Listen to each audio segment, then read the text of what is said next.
somewhere along the way, you may have learned to associate stress and anxiety with success and accomplishment. A perfect example is taking a test at school. So you might have learned that in order to do well, you need to really put pressure on yourself. You might have crammed, you might have felt really stressed and worried and wanted to do well. And so as a result, you associated these feelings of stress and anxiety with performing well in school. Many people with high functioning anxiety have a fear that if they aren't hard on themselves, if they aren't feeling stressed and anxious and putting tons of pressure on themselves, then they aren't going to do well and they're going to drop the ball. In this episode, I will be challenging this belief to help you understand how you can achieve success without the stress and anxiety. This is episode number 117, How to Achieve Success Without Stress and Anxiety. Welcome to Calmly Coping. My name is Tati Garcia, and I'm a licensed therapist and coach specializing in high-functioning anxiety. I help high achievers overcome anxiety, stress, and overwhelm so they can finally stop overthinking everything and feel calm, balanced, and confident from within. Thank you so much for tuning in. So are stress and anxiety an essential component on the pathway towards success? The answer is no. But many times with high functioning anxiety, they just become normal. It just becomes a part of your day to day and what you're feeling and experiencing. And it may become so normal that you don't even realize that it's not helping you, and you don't even realize that there's another way. Your body just becomes used to being under a certain amount of stress, pressure, and anxiety in order to get things done. So why does this happen? You might have learned it, like how I talked about in the beginning of the episode. So that's just one example of a way that you might have learned it because you realized, okay, I need to be in this place of pressure and putting tons of stress on myself in order to do well. It may have been something that you learned from a parent or caregiver, teacher or coach, or some other adult in your life. It might be pressure that you put on yourself personally or that you experienced from others and then you internalized. So maybe pressure to do well or to be perfect or to always be high achieving and performing. It may be coming from a fear of failure, even a fear of success or a fear of judgment from others that might be putting you in this place of constantly feeling worried and needing to focus on, well, what can go wrong so I can prevent that from happening. And it could also be a history of trauma or a history of negative experiences in your past. So this could put you in a place of getting used to chaos, especially if you had a traumatic upbringing or an upbringing that was unpredictable or where you experienced neglect or abuse. Sometimes our bodies can get to a point where that feels familiar, even though it's not helpful. And so your body, your nervous system just may have adjusted to and become used to the fact that things are supposed to be stressful, things are supposed to be chaotic. That's just how life is. And if you're interested in me talking more about this topic in regards to how trauma is connected with and can influence high functioning anxiety,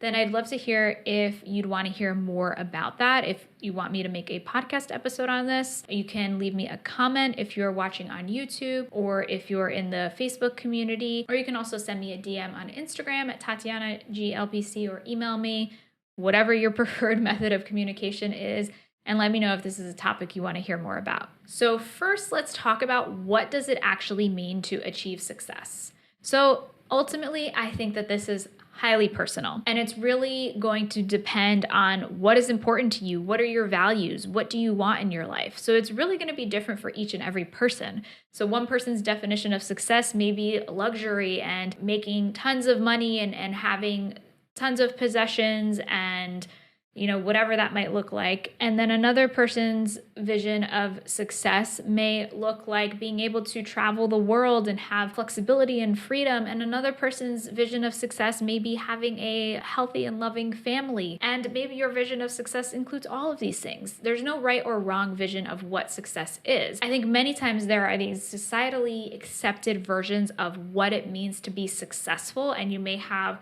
an image in your mind of what that means.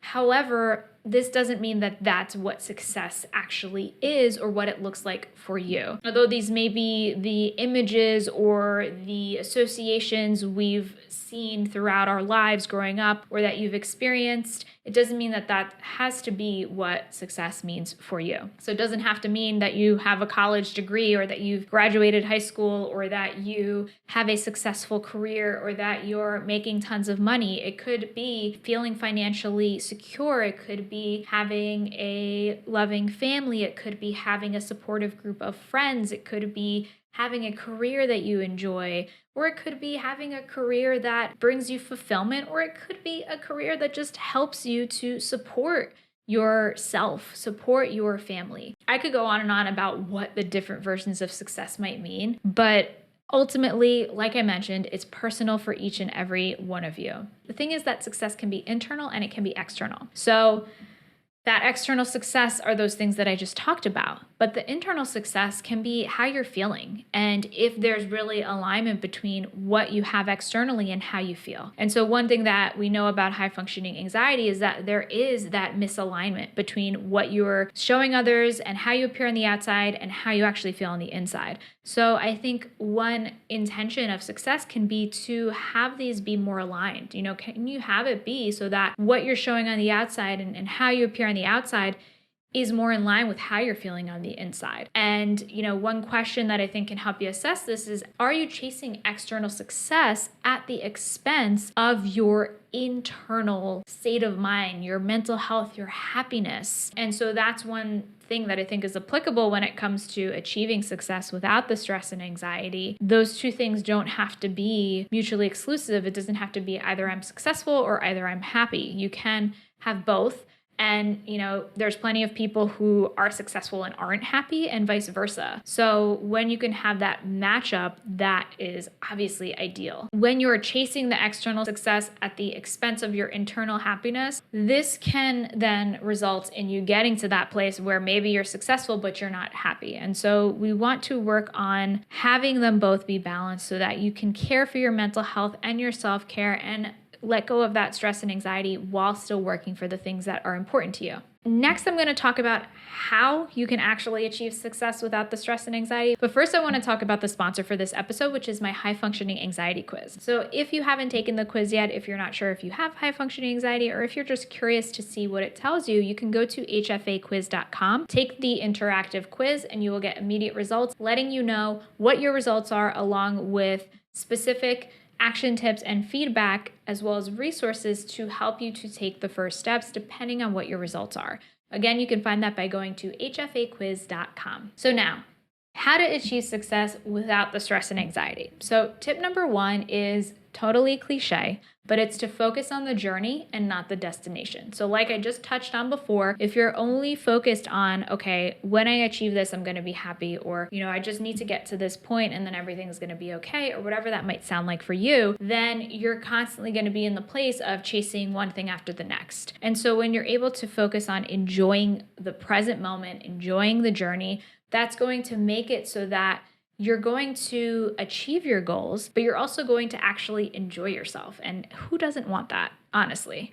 And, I think it can be easy to get stuck in this place of not enjoying things and of being in this place of, one thing after the next. And when you can start to practice more present moment awareness and practice on, okay, what can I do today to help me enjoy this day rather than I need to be miserable until X, Y, and Z is accomplished, that can really make a huge difference. So my second tip is to let go of the outcome. And I have an entire podcast episode on this topic. I'm going to leave a link in the show notes. You can also click in the corner if you're watching this on YouTube. But really letting go of the outcome is similar to focusing on the journey and not the destination. So it's about the process of not staying so attached to things have to be this way or else, or, worrying about the worst case scenario or kind of trying to force things, but it's more being in a place of acceptance. And the thing is that when we're in this place of trying to control everything because we're afraid or because we're anxious or stressed, then it oftentimes can create the opposite outcome of what we want. So one example that I've shared a lot with my clients who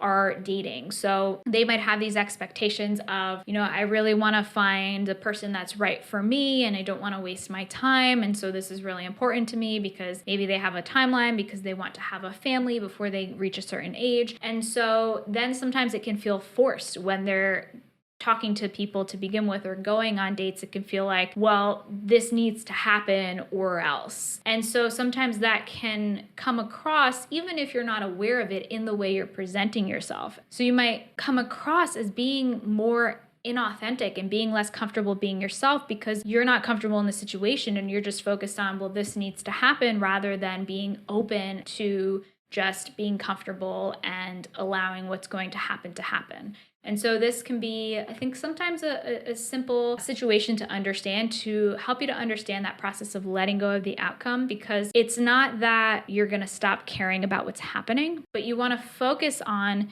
enjoying the process and letting go of that stress and pressure that might actually get you farther away from the goals that you want for yourself. So my next tip is to practice self-care first. So it's important to care for your mental health, to avoid burnout, and to mitigate the stress and anxiety that might be coming up for you. So when you're able to practice self-care, you're able to get to a point where you're more resilient. And doing things as simple as getting enough sleep or exercise or anything that helps you feel better and fill up your cup first, that's going to allow you to build up this resiliency against stress and against anxiety because you are taking care of yourself first. So my next tip is to challenge your beliefs. So here's the thing. Being in a constant state of stress and anxiety is not helping you to perform better or to reach your goals more efficiently. The thing is, it's only making you feel worse, and it's actually making it harder for you to perform well, because when you're in a state of stress and anxiety, your body is in this state of fight or flight. And so it's creating stress hormones, the cortex part of your brain that's responsible for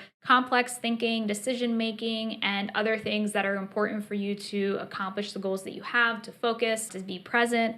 Those parts of your brain aren't functioning as well when you're in a state of stress and anxiety. So it's actually making it that it's more difficult for you to perform well and to think properly and to do well when you're in a state of stress and anxiety. So it's actually giving you the opposite outcome of what you actually want. If you're able to let go of that stress and anxiety, I promise things aren't going to fall apart.